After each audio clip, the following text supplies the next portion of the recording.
where I'd like to focus on today is talking about what metaphysics is, and that's going to involve a very brief, say, um, roughly 2,500-year history of metaphysics. Um, Although not in going through the history, but we're going to kind of be touching on those historical topics. And then if we move quickly enough and we have time, um, we might move into contemporary metaphysics and talk a little bit about, once we kind of get a sense of what metaphysics is, talk a little bit about what metaphysics does. Does that sound good to you? Yeah, it sounds great. I'm not expecting to like be a pro at metaphysics after this, but just to get like a basic overview and just some good material so I can just rewatch this recording and kind of study it. Walt, do you think that sounds pretty good? I think it's pretty good because there's kind of two ways to go about this, right? One is to say, there's a philosopher by the name of Lowe who I borrowed very heavily from, and Verbal absolutely rightly called me out for just stealing Lowe's framework in his survey of metaphysics. But it's a really good opener. It's so good for explaining the topics, and that's one approach. And then the other approach is, well, we could go through and evaluate what each different philosopher has said about how things are and like what exists and the criteria for existing and this and that. And it's like that's obviously a more nuanced approach. So like I think the overview, right, is gonna be better because then it gives you a context to plug in all these different philosophers people talk about and their different beliefs. And you're like, oh, this ties to this, so that means this. And you start to kind of just put it together in your head a bit faster by going over an overview before doing all the specific stuff, in my opinion. So Yeah, I'll sounds also good to have you me. know, Walt, that I stole the structure of this from Lowe's chapter, and then I'm not crazy sometimes about some of his movement from the first chapter, but I stole the majority of my structure from this talk from Lowe. what we're telling you to do is buy Lowe's Survey to Metaphysics after this conversation's done and read it. It's amazing. Just It's, it's it's absolutely certainly like a great primer. Stone. I like to talk about themes. I think it helps us kind of keep track. So there's a couple of themes that I want you to think about as we move into metaphysics. So the first is indispensability. Indispensability is critical to metaphysical arguments. So we tend to argue on the basis of indispensability that we have some kind of metaphysical commitment to something. And so what I mean by indispensability is that something that if we got rid of, we would cease to be able to make sense of something, right? So we might think that something like the principle of identity is indispensable because if we eliminate that, we cease to be able to do very certain functions. So that's sort of the one theme that I want you to think about. And the other theme that I want you to have in mind as we move through this conversation is generality. So metaphysics is at its heart the most general practice in one area of philosophy. So it seeks to be at the if we think of our knowledge in a hierarchical sense, metaphysics aims to be at the top of that hierarchy. So we'll get into a little bit that hierarchy a little bit, but I want you to be thinking about indispensability and generality as the framing for understanding what is metaphysics. So I think so a few things too before we get too far rolling. Please, if I use any jargon that you don't understand, jump in. Let me know. If you have questions, let me know. If something isn't clear, we can work through that, and I will do my best to answer your questions. So when we talk about metaphysics, I think the first thing that we want to start talking about is physics. And physics and metaphysics, right, share a term. They have an intimate relation. In a very banal sense. So metaphysics, where that term comes from, Aristotle wrote a book called The Physics, and it was an empirical investigation of the world. And then there was another collection of works that was written, they believe, after the Physics, and so they called that book After Physics. And it deals with these indispensable generalities that Aristotle thinks that we need to make sense of the world. And so that's where metaphysics comes from. It literally means after physics. It has come to take on a bit more nebulous meaning as we've moved through history, but that's where it starts. So what does that mean? Well, what does physics do, right? So physics, when we're doing physics, we're investigating things like causal laws, right? We might want to know what is this thing called electromagnetism and gravity, because these causally explain why we have particles that are electrically charged, or why massive objects are drawn together. So at the heart of physics is this empirical project that seeks to explain things via a method of causal explanation, right? So why did one billiard ball fall into the pocket? Because another billiard ball struck it, because a cue stick struck that billiard ball, right? That's the heart of what we're generally doing at physics. So when we look at metaphysics, we are interested in some of the same questions. We want to know about causation. We want to know about electromagnetism. We are interested in the nature of things when we're doing metaphysics. What's a little bit different with metaphysics from physics is that our methods and tools are slightly different. So where physics is at its heart empirical, metaphysics is not empirical at its heart, although it draws on our empirical knowledge. At its heart, its method, metaphysics is maybe a method, but at its heart, its method is rational. So where in physics we seek causal explanations, in metaphysics we seek rational explanations.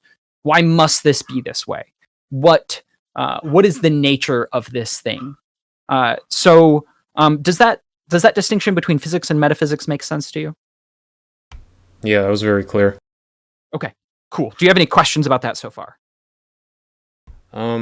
Just a little thing. Indispensable, that just means basically like necessary. Yeah, we can use necessary. Can't do without. Necessary might carry some baggage that we might want to get rid of later, but that's one way of thinking about it. Yes. Okay, cool. Then yeah, I'm all good. Perfect. So another thing to understand about metaphysics is that metaphysics is an interdisciplinary inquiry by its nature. So we can't do metaphysics without other fields. Physics, we need physics, we need logic, as Walt said prior. And so one way of kind of thinking of metaphysics is sort of as the marriage or the fusion of physics and logic. So when we do physics and we do logic, what does this tell us about the world? That is a way of approaching metaphysics. What are these indispensable things that our logic and our physics rely upon or depend upon or must invoke that we need, but we might not necessarily be able to approach empirically. Another way of putting that is that metaphysics is concerned with structure in a sense. We might sometimes say that metaphysics is concerned with our fundamental structure, the way that the world is structured independent of anything else. So this structural notion is going to continue to be important to metaphysics in multiple different ways. So there's this notion of fundamentality. And we get at all of this through interdisciplinary measures. At the minimum, right, we need a physics and we need a logic. We really also probably need an epistemology, and we really are going to, as we get into metaphysics, maybe not today, but if we continue this lectures or these discussions, we will see how other disciplines are brought in. You can also, another way of conceiving of metaphysics is as the intellectual backdrop of all of our other intellectual endeavors. So what do I mean by that? Whenever we're engaging in any kind of intellectual pursuit, metaphysics is assumed in that. And it may be that there are no metaphysical commitments, no things that we are metaphysically, that are say metaphysically indispensable in those things, but there is still a presumption of metaphysics in everything that we do. So metaphysics is the intellectual backdrop for all of our other intellectual disciplines. Does that make sense? And do you have any questions about fundamentality or structure, or what it means for it to be the intellectual backdrop? Maybe just more clarity on the backdrop part. So you're saying that it's just basically interconnected to everything, even if you're not directly referencing it? Yeah, absolutely. So even when it seems like we are, so even if we were to take a really radical stance and say, well, there is no metaphysics, there is nothing metaphysical that exists. That is a metaphysical position that assumes a metaphysics, specifically what we would call deflationary metaphysics. But it is still a metaphysics. So no matter any intellectual pursuit that we engage in, we are assuming a metaphysics. It's always there, right? And that's how we get when we talk about like indispensability and generality. That's how we get at the indispensability and generality of metaphysics, because it's always there, right? It is indispensable to our reasoning in some sense, or indispensable to our physics, or whatever inquiry, whatever project of inquiry we're examining. And it's indispensable because it is so general that it is all encompassing, or if you want to think about it as above and beyond, in a sense, all of these other intellectual endeavors. Is that helpful? Yeah, so like for like functions like intellectual discord, you're saying, or discourse, you're saying that metaphysics is just always going to be fundamental in that happening. Is that fair? Yes, absolutely. Gotcha. Okay, yeah, I'm following.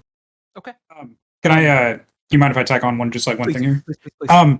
So there's another debate that we're gonna save for kind of the end of this, probably, because it's gonna make more sense in the end. But it's going to be on the nature of what that backdrop is or means, and it's going to be centered around is the metaphysic like something that's just kind of adopted, so like there's a metaphysics of science and a metaphysics of this and a metaphysics of that. Is it just like a kind of a linguistic framework, or are we really talking about the way things simply are, like some kind of ideological resting or starting point, like this primitive kind of idea or structure, in this sense that things are, and this is going to be the great the great debate on metaphysics that we're going to save for the end. But the exact nature of how that backdrop works is kind of the question there. And then there's the question of like, well, okay, we get past that. What are we talking about when we say that there's an object? What are we talking about when we say that all these different claims and such that Verbal's been talking about? And that's what we're talking about with metaphysics. We're not necessarily needing to dive into the previous stuff here. We're talking about this backdrop, but the nature of the backdrop is a different question. We'll cover later. That gets hairy and fun, and Verbal's better for that. But yeah, I just figured I'd throw that in there. Yeah. So Gotcha. I think Walt's exactly right, that the nature of what this metaphysical backdrop is, we can be neutral about for now. We don't need to commit to there being something out there, or us being able to get rid of this discourse. Just that it's there. What its nature is a further question. Gotcha. Yeah, that makes sense. Okay. Cool. Thank you. So the traditional way that we have conceived of metaphysics, and sort of one of the reasons that we think of it as this intellectual backdrop as indispensable to all of our other intellectual disciplines, is that we can assume this if it is true that truth is a single and indivisible thing. In other words, that reality as a whole is unitary and self-consistent. So if we assume that reality is unitary and self-consistent, then we get metaphysics. And we tend to make that assumption, right? Now, this doesn't mean that metaphysics can't survive some challenges to those conceptions of truth. It absolutely can.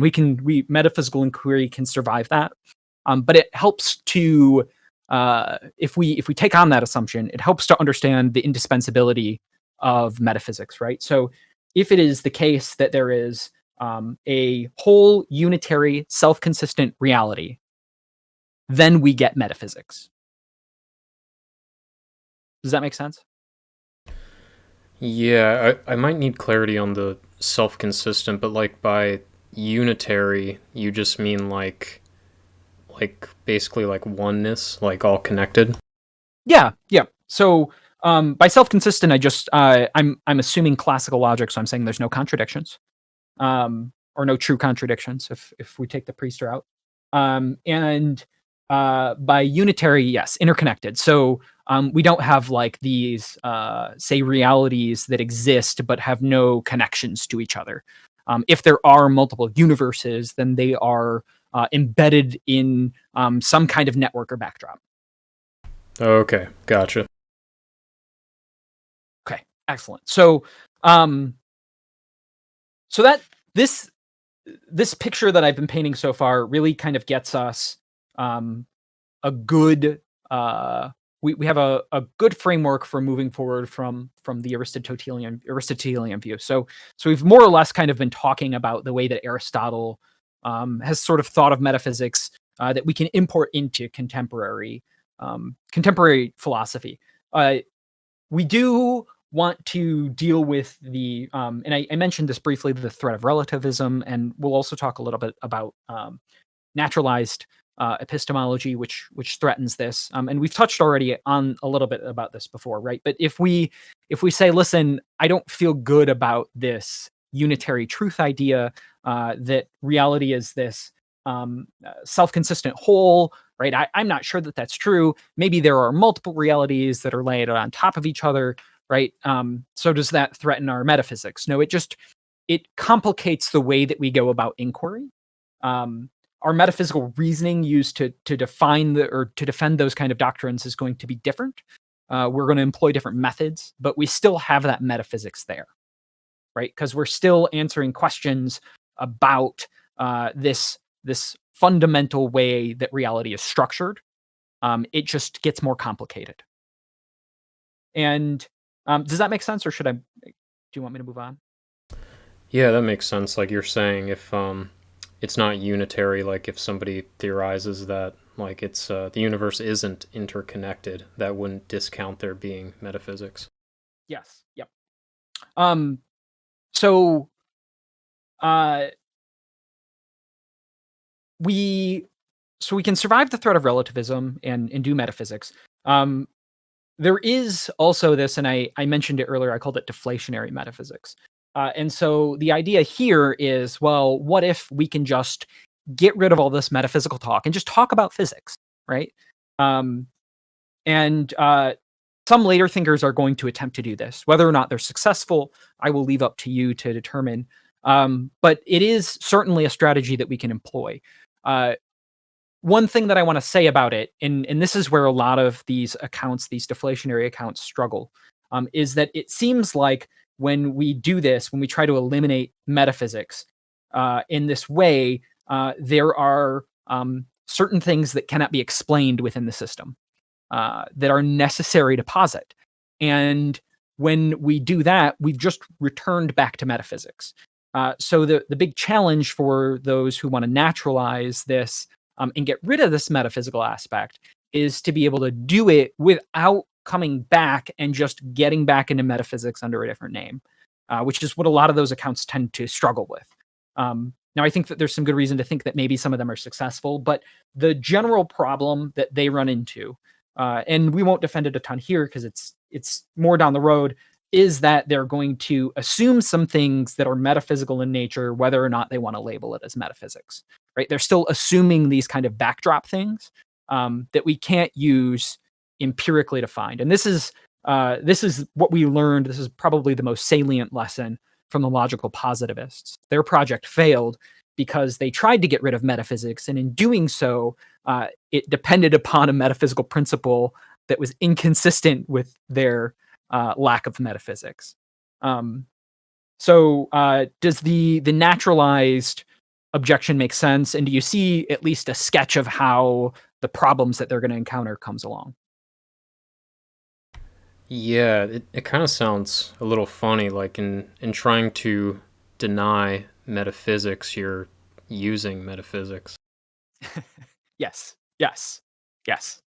So that should at least allow us to think that we are, when we're doing our metaphysical reasoning, that we have some good reasons to pursue that. Now, it might turn out those reasons fall apart in the end, but these are some common objections that I want to work through first, so that we know that we're at least on a path of what seems to have a solid intellectual foundation. So I'm gonna fast forward several hundred years, and we're gonna move to Kant, because Kant's reimagining of metaphysics has a very significant effect going forward on philosophy. It's a turning point for us in philosophy. And so Kant said, "Listen, this metaphysical stuff, right? I don't know if it really tells us a whole lot about the fundamental structure of reality. But what I can tell you is that it sure as shit tells us a whole lot about the fundamental structure of our thought. And we can then do metaphysics not so much as what reality exists. In fact, we don't even have to answer that question, right? Whether or not reality exists and what it's like and what it's out there, let's not even talk about that. Let's just talk about the way that our thought is structured, right? And so the idea for Kant is that we can get rid of this reality independent content. We don't need any of that, right? We can just examine the way that we conceive of the world, the things that are indispensable to our thought, and we can just do that. And if we're doing that, then it's good enough. So the issue with Kant here, and I guess so there's a few issues that we might bring up for Kant, but so when Kant says that metaphysical claims are about the structure of our thought and not about reality, right? He's saying that he's doing so and saying that we can challenge the content of our thought, right? But if you pay close attention to the metaphysical claim, it's not about the content of the metaphysical claims, but the structure of it, right? And so it's not clear that in moving from the structure of reality to the structure of thought, that we've made a substantive move. What a lot of critics of Kant want to say is that he's just relabeled it. And we say, listen, if we think that there's a world out there, then our thoughts are embedded in it. And we, especially in contemporary times, tend to think that the physical world has some bearing on our thoughts, on our mental states, right? We are not, it's rare to think that we're divorced entirely from the physical. And if that's true, right, then this distinction between the structure of our thoughts and the structure of reality kind of evaporates. The structure of our thoughts is constrained by the structure of reality. So it's not clear that Kant's move to get us away from talking about reality and talking about thought really does anything to us. Does that make sense? Yeah, maybe I could just get clarity. I guess I'm just not understanding why Kant moved over to analyzing the structure of thought rather than reality. I guess yeah, it's just weird. Why would you make that shift? I guess what was the motivation? So Kant was very concerned with certainty. And Kant's worry is that our empirical knowledge is generally fallible. It's often uncertain. And so a lot of our metaphysics, right, we talked a little bit earlier about it being interdisciplinary, being informed by physics. So a lot of our metaphysics is informed by physics. It depends upon our physics. So if our physics is fallible, that implies that our metaphysics is infallible or is fallible. And Kant thought that couldn't be the case. He was like, listen, if we know anything at all, we have to have a certain foundation. And that certain foundation needs to be metaphysical. And so if the content of the world is uncertain, then it's not a good way for us to ground our thinking. So that's why Kant wanted to move away from the world, talking about reality, and wanted to talk about the structure of our thought. Because once we start talking about the rational structure of our thought, we can talk about that without having to invoke empirical concepts. Okay, so it was the uncertainty. It was since we can't be uncertain of metaphysics, the structure of the world, that's why he wanted to move over to thought. Correct. Yes. Gotcha. Okay, yeah, that makes sense. So, so we in one of the insights that we've taken from Kant in contemporary analytic metaphysics, we tend to say that our metaphysical knowledge is fallible. I would say the broad consensus, which doesn't make it true, but the broad consensus is that we will never have certain metaphysical knowledge. It will always be uncertain. And so that's kind of one of the insights from Kant that has moved its way through. We tend to think that we're talking about reality when we do metaphysics. We tend to think that we're uncovering the actual structure of reality and not our thoughts. But we tend to think that we're doing so in a fallible, imperfect way.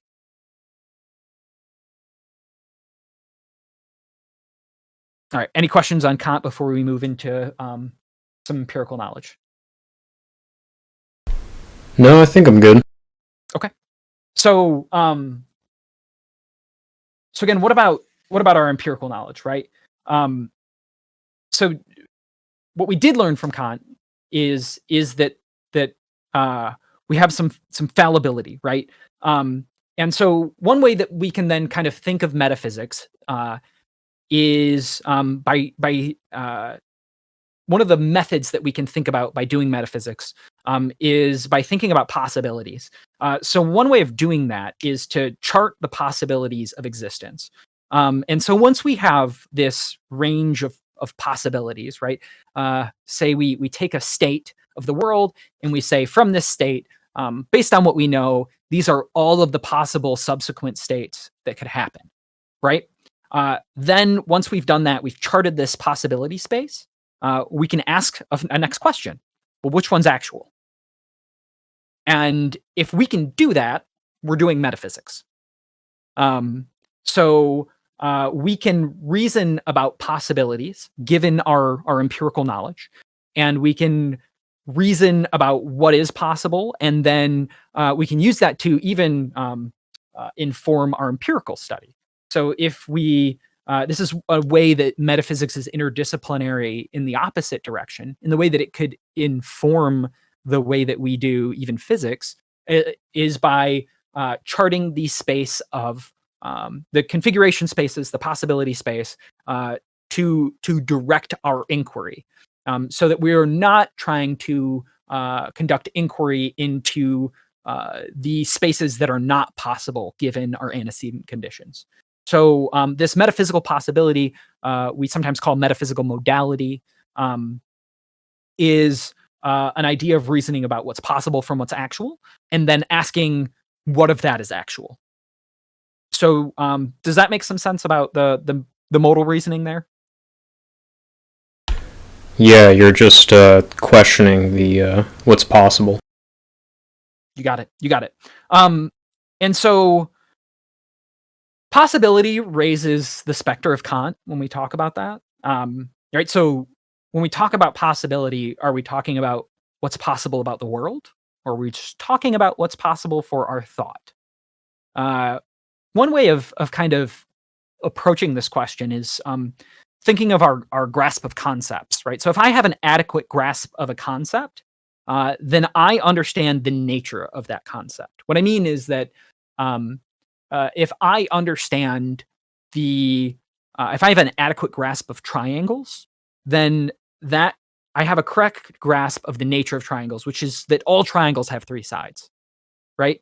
So I know very intimately by having this adequate concept that all triangles have three sides, and so that nature is about the world in the same way that we're making the difference between structure and content, right? The nature of this thing, the structure of this thing, is still, if it's about thought, it's about the world, in the same way that we can leverage those arguments against Kant, right? So even though the specter of Kant is raised by possibility, we can then retool the same arguments but swap out the variables and get us back into talking about the world, even though it seems like possibility might also drive us toward thought.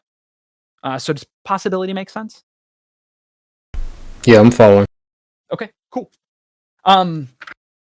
So the last big intro piece then I want to talk about is ontology. So now that we've gotten through we've learned a little bit about what metaphysics is. We've thought about the indispensability and the generality of it. We've learned a little bit about how it's interdisciplinary. It continues to reassert itself despite the attempts to kind of eliminate it.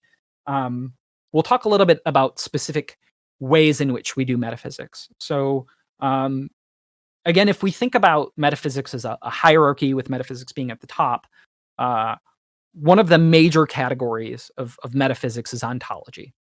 And the way to think about ontology is that Aristotle called ontology the science of being. For him, it is about what it is to be or to exist. And so we are looking at those things that are out there in the world. And one way that we do ontology is by looking at the stuff that's out in the world and looking at its structure, and based on its structure, putting it in a category. Right. So we start with an object. So we have an object with three sides. They're all connected. It's a two-dimensional shape. We put that in the triangle category, right? And then maybe we have a structure with four sides that are all connected. All of the sides are the same length. We have a square, right? We put that in the square category. So now we have a triangle category and a square category. But then we can even put both of those in a higher category, right? So we could put those in Euclidean geometric objects, right? Which is a category that encompasses both squares and triangles. And so if we continue to follow that hierarchy of categories, at the top, we hit ontology. So ontology encompasses all of those categories of the things that exist. And ontology is arguably at the heart of metaphysics. When we do metaphysics, it's the topmost category for metaphysics, and it's what everything is doing. So categorizing things is one thing. Looking at their nature, or sometimes we talk about that in terms of essence, is another way in which we do ontology. We are asking questions about what is this thing, how do we categorize this thing, what is it to be this thing, right? And so, like, if we change one thing, does this change, or does it still say essentially the same thing?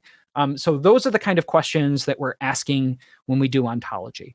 We might also ask questions of existence when we do ontology. So does Pegasus exist is a question about ontology. Are there electrons? Do electrons exist? That is a question about ontology. Is the essence of electron to be negatively charged? That is a question about the nature of an ontological object. So that's another type of ontological question.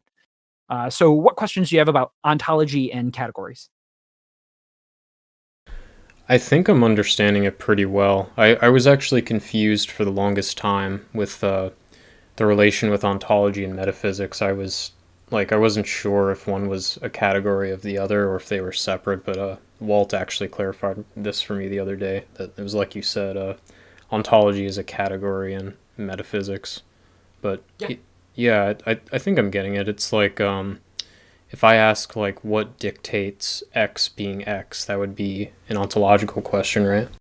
Correct. Yes, absolutely. That's a question about something's nature. Absolutely. Right. Gotcha. Yeah. I think I'm following well. So to kind of pump your intuition, some other questions that we might ask about ontology. So we might ask if everything is fundamentally divisible, or if there is a bottom level. We might ask whether there are universals, things that other objects participate in, or if everything is just particulars at the bottom. We might ask if there are abstract objects. That would be an ontological question. So these are the sorts of questions that we tend to ask when we want to do ontology. Another way of thinking about ontology that's a little bit more modern, or a little bit more contemporary, I should say, is that you can think of one way of conceiving of ontology is as a list of everything that exists. So if you were to, if God were to sit down and just create a giant list of everything out there in the world, that would be an ontology. Does that make sense? Yeah, if you're just listing off what exists, then that would be ontology. You got it. Yes. Okay. So I was just gonna tack on. So you might hear the term ontological criteria, right? And that's gonna be the criteria of how you get on that list, right? So there's a number of things we're going to be discussing here upcoming if we're going to continue following Woe's framework, right, where we might talk about some old problems that are pretty fun to kind of just play with as either thought experiments or work through, but like Sisyphus ship, right, or the lump of bronze, and these are the lump of bronze into the statue and things like that. And is there a point where maybe two objects can exist in the same space or not, or which object is the original, or what have you, and those types of things can also be considered ontological debates as well. Gotcha. So when you say ontological criteria, that would just be talking about what characteristics or properties something needs to exist? Yeah, so you can be talking about ontological criteria as basically how do you get on the list of things we consider to exist.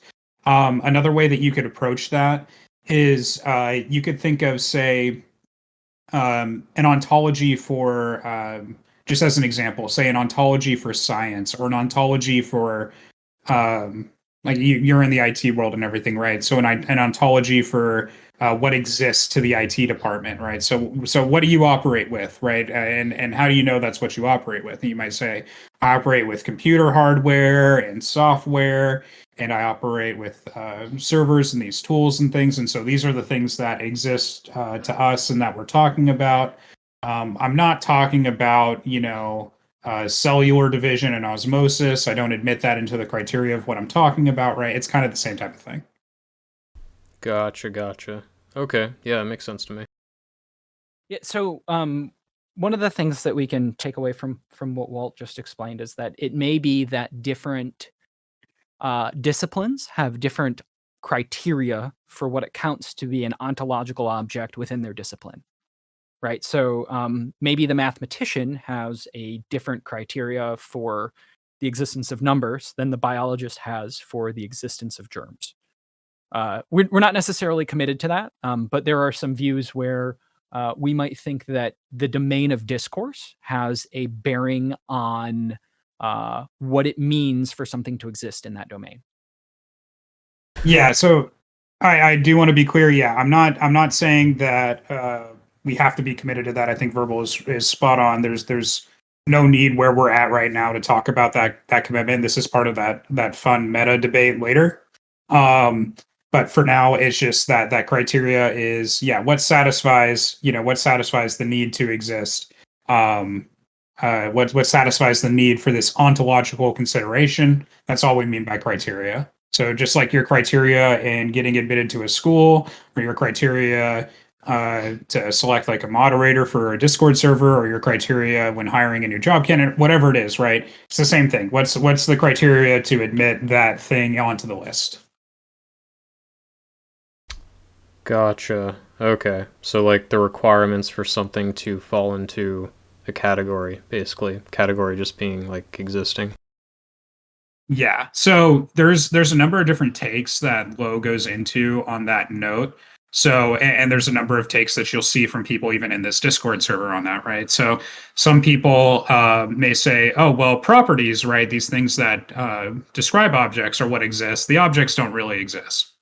Someone may say that, only the smallest conceivable physical particle exists.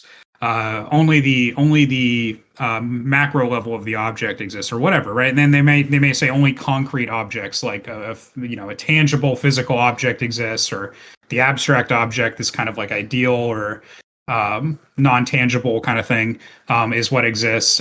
Someone may say that it has to be substantive to exist, or that non-substantive thing, something like a shadow or whatever, may not exist. So they may have different words and different terms that they use to describe what each of those things mean in their own metaphysic. But in macro here, we just want to understand that there is this criteria kind of operating in the background, and that understanding this criteria is going to be very important for kind of understanding any given philosopher, any given philosopher's like approach here. So we'll be able to kind of tease out their criteria as we read their philosophies and such. Gotcha. So do people hold positions like if I have a chair, right, and it's like made up of atoms, would some people hold the position that the chair doesn't exist, but what really exists is just the atoms in the chair? Yes. Okay, I gotcha. Yeah, that's one take on that could be called microphysicalism, right? So just like the quantum particles making up the chair, whatever the smallest quantum particle or subatomic particle is that makes it up, that's all that's there. Okay, gotcha. Okay. So the last thing that we need to talk about is semantics. Semantics has a very, maybe an even outsized effect on the conversation of metaphysics, especially in the past 120 years. Um, so uh, I talked earlier about understanding, having a good or an adequate grasp of concepts, right? So, another concept that if I have an adequate grasp of bachelor, I know that all bachelors are unmarried males, right? In virtue of understanding the meaning of the term bachelor, I know that for any bachelor, without investigation, I know that they're an unmarried male because that's just what that term means. And so the meanings of terms, the semantics that we use to pick them out, have a bearing on the way that we do metaphysical inquiry because our reasoning about the backdrop in part depends on the meanings of our terms. And I want to be really careful what I mean by that. So the terms themselves are absolutely arbitrary, right? I think one of the great insights from Wittgenstein is that meaning is use. So we can broadly accept that, and I think most people do.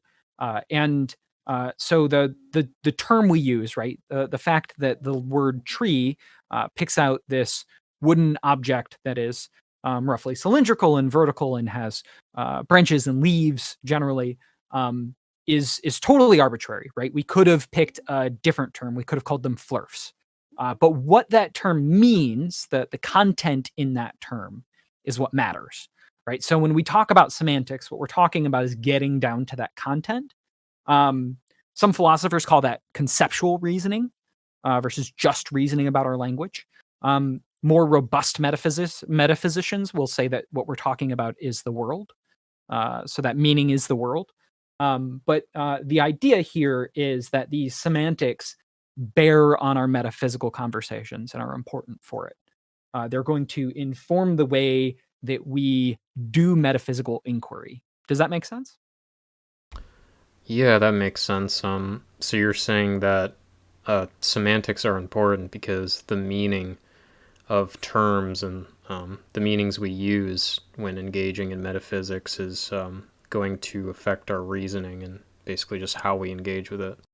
Yes, absolutely. So um, I'm going to flash forward another few hundred years and move to the 1930s and talk a little bit about Quine. So this is going to move us into contemporary metaphysics. This is kind of where contemporary metaphysics really starts, in a sense, is with Quine. And so we've talked a little bit about semantics and logic, and those are going to be really important. And I want to introduce a piece of jargon called ontological commitment. So ontological commitment are those things that are on that list of ontology. They're the things that you are committed to saying exist. Quine says that an ontological commitment are the types of entities that one ought to believe in, given the sentences he or she accepts. Right. So if you say that there are trees, then the sentence that you accept that there are trees commits you to trees being out in the world. Right? That's does the notion of ontological commitment make sense to you? Yeah, it seems pretty straightforward. Like if I'm affirming something exists, then I'm ontologically committed to that thing existing. You got it. Yes, yes. So if you think that Pegasus doesn't exist, you do not have an ontological commitment to Pegasus. There are no Pegasi in your worldview.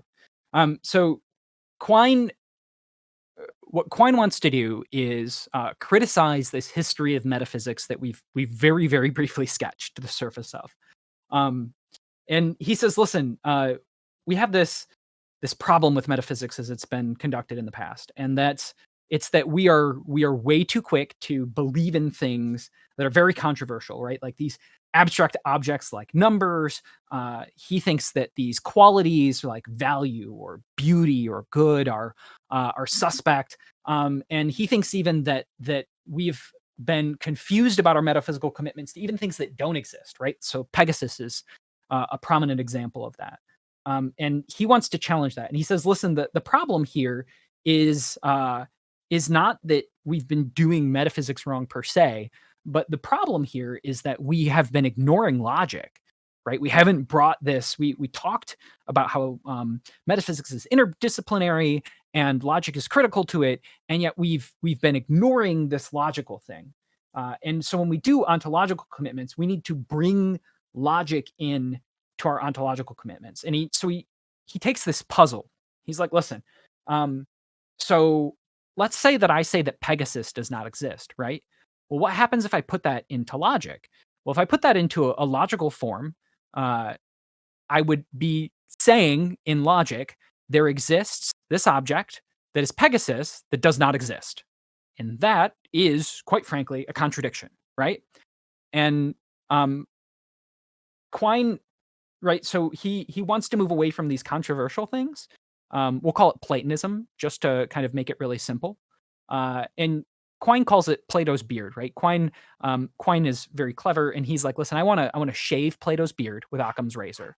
He's like, so there's this problem here because the Platonist is like, well, there's Pegasus, right? And I'm saying they're not, and the Platonist is turning around and saying, well, for you to say that there are no Pegasus commits you to there being Pegasus.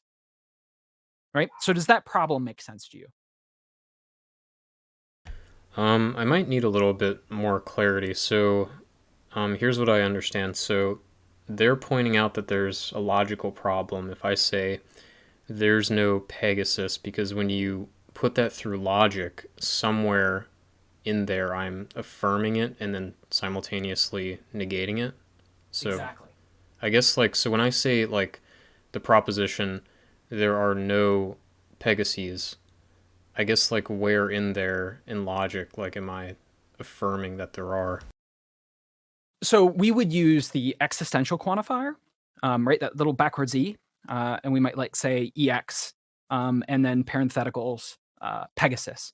And so ex is translated to there is or there exists, and then we would have a negation sign in front of Pegasus. So we would say there is not a thing that exists named Pegasus. Right? So we're saying that there is not this thing. Gotcha. So it's the there is part. That's where the affirmations happen. Yes. And we tend to think that there is statement is the same thing as saying exists, right? So if I say there is a tree outside my window and there exists a tree outside my window, I've said the same thing, right? Could you repeat that? So if I say there is a tree outside my window and there exists a tree outside my window, I've said the same thing. Right. Yes. So Quine is saying that, when we move this into logic, right, we're saying that there is a thing that exists that does not exist.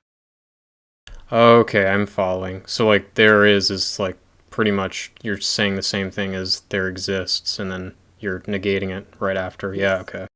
Yeah. So if we remember that ontological commitment, right? For Quine, it's the types of entities that we ought to believe in given the sentences that we affirm. So when we affirm that there is no Pegasus, it seems like we're committed to saying that there is a Pegasus. And that is a huge problem, right? Because if that's true, then we are committed to Platonism. And if that is true, anything that we conjure a word for exists. And that seems very controversial and counterintuitive. And we tend to think that parsimony is a virtue, which is to say that we tend to try and work with the most minimal set of things possible. And so that flies in the face of all of that, right? And Quine is very much into parsimony and is very perturbed by this commitment and wants to clear this up for us. And I was just going to tack on, when Verbal says an entity, what he's referencing is something. It's a very general term, just to reference a thing. So like, you're an entity, a rock can be an entity, an idea could be an entity, maybe, like it's just something. Yeah. So the terms in philosophy, the terms substance, object, and entity are pointing terms. They don't carry content by themselves. So when we say we can talk about non-existent objects, we can talk about mental objects, we can talk about things that we wouldn't normally use the term object or entity for in natural language. In philosophy, it's like saying thing or stuff. Gotcha. Yeah, it makes sense to me. Okay. So so we've got this puzzle, right? And we want to get rid of these Platonic. We want to shave Plato's beard. We want to get rid of these Platonic commitments, right? So Quine says, okay, so to do this first, we need to make a distinction. And we need to make a distinction between our ontology, our list of stuff that's out there, right? And these indispensable notions that we need to do our ontology, these concepts, right? And so Quine makes a distinction between ontology and ideology. So whereas ontology is the list of stuff that exists, ideology is the list of concepts that we're committed to explain things in the world. So the idea is that the conjunction of our ontology and ideology serves as an explanatory mechanism for the phenomena out in the world that we want to explain. So does that division make sense? Yeah, and ideology, like you said, just means the concepts we use to explain reality. Yes. Yeah. So for Quine, right, something like the principle of identity, that everything is identical to itself, that's a concept. That goes into our ideology bucket. So when we're categorizing things in metaphysics, right, Quine's going to say, okay, principle of identity, you go in the ideology category. Tree, you go in the ontology category. Now, what do we do with this Pegasus thing? Because I don't want to put it in either of those categories, right? So Right. the next step that Quine takes is to look at our semantics, right? So, and he, the way that he solves this problem of ontology, this problem of what's non-existent objects, or is sometimes referred to as negative existentials, is that he says that we need to look at the semantics of Pegasus. And he's like, when I say Pegasus, what I'm actually doing is invoking a conjunction of properties, right? So when I say Pegasus, what I mean, the content of that term, is a horse-like creature with wings and is white and flies through the air, right? And there's this conjunction of list of properties. He borrows this from Bertrand Russell. Russell calls them definite descriptions. So there is some description out there that perfectly describes Pegasus, and Quine thinks that this is the content of the word, right? And this, if Quine's right about this, then this solves our problem that we had. Because what happens is when we put this into logic, what we say is there is a thing with this conjunction of properties, right? So now we have made, so before we were saying there is this thing and it doesn't exist. But now we can say there is this thing and this conjunction of properties does not exist. And because this conjunction of properties does not exist, that thing does not exist. And so I'm no longer committed to saying that Pegasus exists because there is nothing out in the world that matches this conjunction of properties. So does that move make sense to you? Yeah, it gets you out of the contradiction. Yeah. Yep. And so that is how contemporary philosophy started, or contemporary metaphysics really started. So the idea is the big things here are looking at our ontological commitments, what we're committed to existing, by doing that with this paraphrase strategy. And the paraphrase strategy is where we take a term and we paraphrase it into a conjunct of its properties. And then we go out in the world and we look and see if that conjunct of properties matches anything. And if it does, then we add that into our ontology category. And if it doesn't, we don't add that into our ontology category. And that's how we do metaphysics. Gotcha. All right, yeah. This is becoming a ton more clear to me. So that's awesome. So that's where I'd like to stop for today, because that gets us both an overview of metaphysics, tells us a little about what metaphysics is, gives us a brief sketch of the history, some of the challenges that come up to it, and then it lays the framework for contemporary metaphysics, which is all really going to be either agreeing with Quine or arguing against Quine in some respect, more or less. Gotcha. Okay. Yeah, I'm interested in hearing like I'm presuming like there's different like arguments against Quine, and there's like arguments defending Quine, so I'm sure it's pretty interesting back and forth. So yes, yes. I'll real quick, Walt, and then I'll let you. In contemporary analytic philosophy, Quinian metaphysics is the orthodox. So pretty much the majority of the field are Quinian metaphysicians. There are some who, so if you do robust metaphysics, you tend to be a Quinian. If you don't think we can do metaphysics, you tend to be deflationary.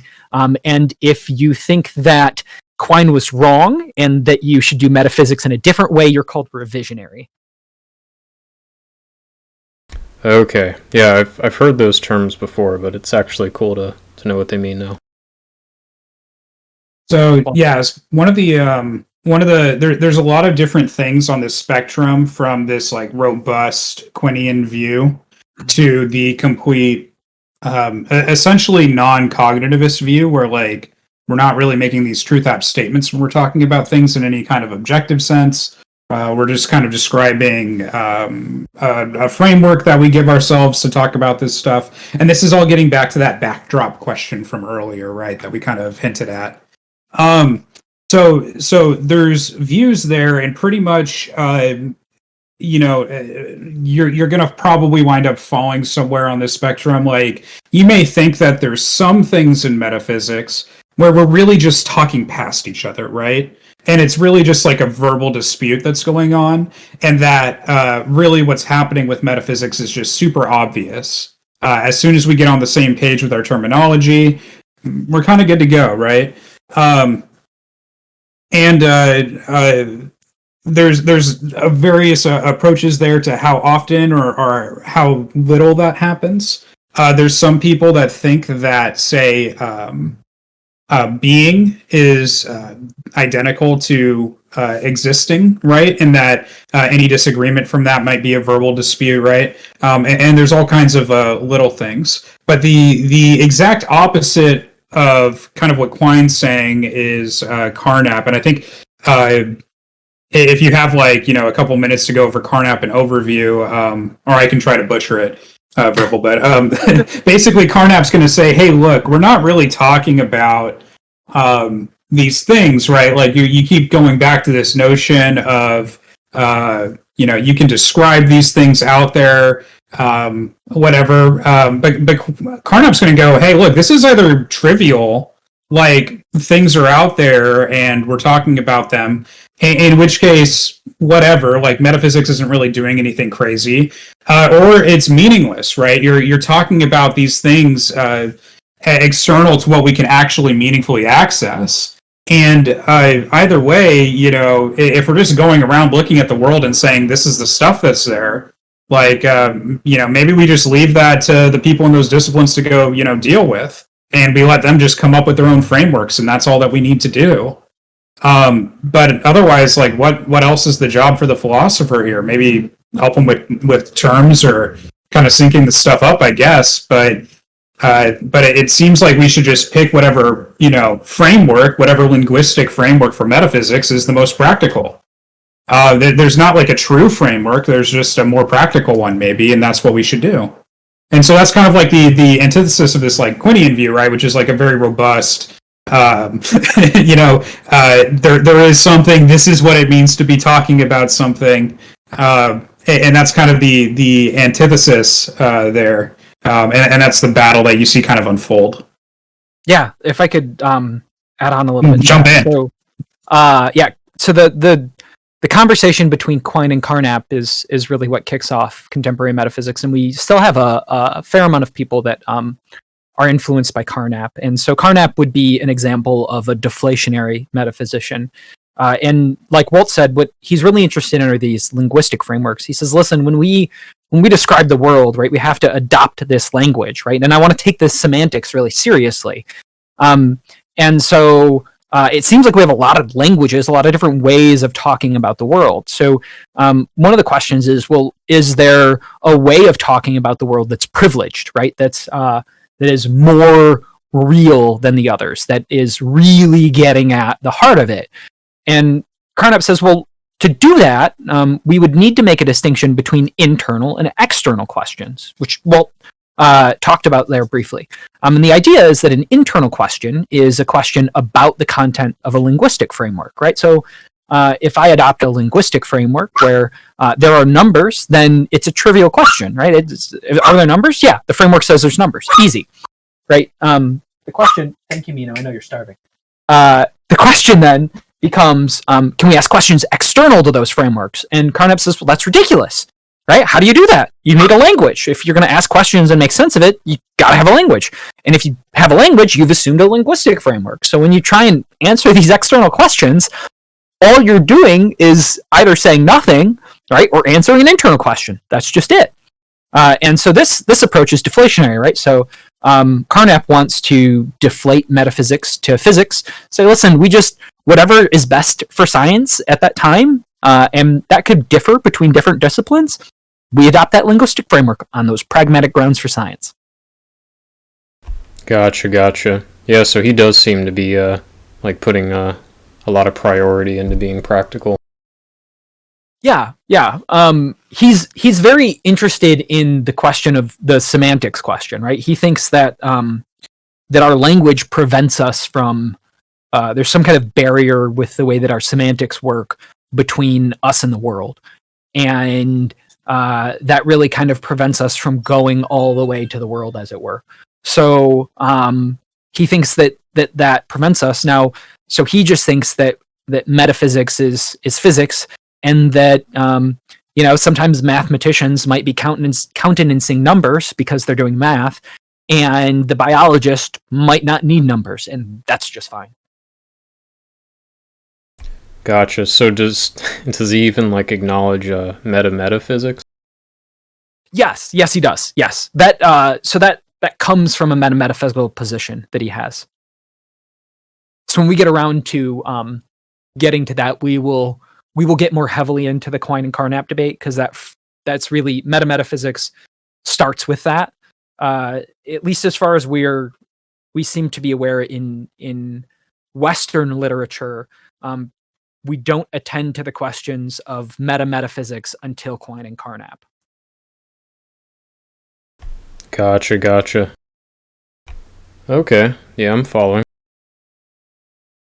So yeah, that's a brief history of metaphysics, a brief overview of metaphysics, and a brief sketch of the foundation of contemporary analytic metaphysics. Now you'll get a lot of different views on metaphysics, right? Like ancient views on metaphysics are going to differ from the Quinian view. You will have you might have some continental philosophers that have a different view on metaphysics. And then as you move into the Eastern spheres, so like Hindu metaphysics, for example, is very unlike the kinds of metaphysical systems that we tend to see in Western literature. So there's a lot of different ways that we can kind of approach the question and answer it. This is why I say this is because I want to make sure that I'm clear that I am really tracing a very specific tradition in trying to frame it in those terms. But that doesn't settle that that's what metaphysics is, and there are plenty of space. There's plenty of space for reasonable dispute about how we should move forward. Yeah, it sounds like philosophy. Also, yes. But yeah, I appreciate it, guys. I'm feeling a lot better about it. Like I'm not feeling like I'm just completely ignorant about the field now. It's good to have like a basic idea and introductory, like I guess, a set of knowledge on it. So that's awesome. I'm definitely gonna rewatch the recording just a few times just to let everything sink in, because I'm just a better learner that way. But I do appreciate it. That makes me super happy. I'm super excited about that. So if there was some clarity and you feel like you walk away more informed, then I feel like we've made some success. And I'm happy to answer questions. And I would definitely love to. I'll try and think a little bit about maybe. I think the next step would be to go back to what Walt was suggesting and start going back to maybe some ancient problems and working through like problems of composition. So like Theseus's ship and the lump of clay in the statue, and kind of start talking about some of those. Those are what we call first order metaphysical questions. And so maybe working through some putative examples or canonical examples of first order metaphysical questions. And I think that'll help you develop a better sense too of kind of what's going on when we do metaphysics. Yeah, that would be awesome. It's funny, I was actually reading Mackey's book, and he was actually talking about first order and second order statements, and I'm just now kind of like getting a grasp on what those mean, but it's cool to see that they're applied elsewhere as well. Yeah, so second order metaphysical statements are could be meta-metaphysical, but they tend to be about our first order metaphysical statements or problems. Gotcha. Okay. Awesome. Well, I have to go feed a couple of very angry dogs. I can tell. So yeah, they were barking. But I enjoyed this. I'd love to schedule another one, and let me think about how we want to. Maybe I'll chat with Walt, and Walt and I can put something together. And then, this was awesome. Thank you. Yeah, thank you both. I appreciate it, and I'm totally down for round 2 whenever you guys have time. Yeah, it'll be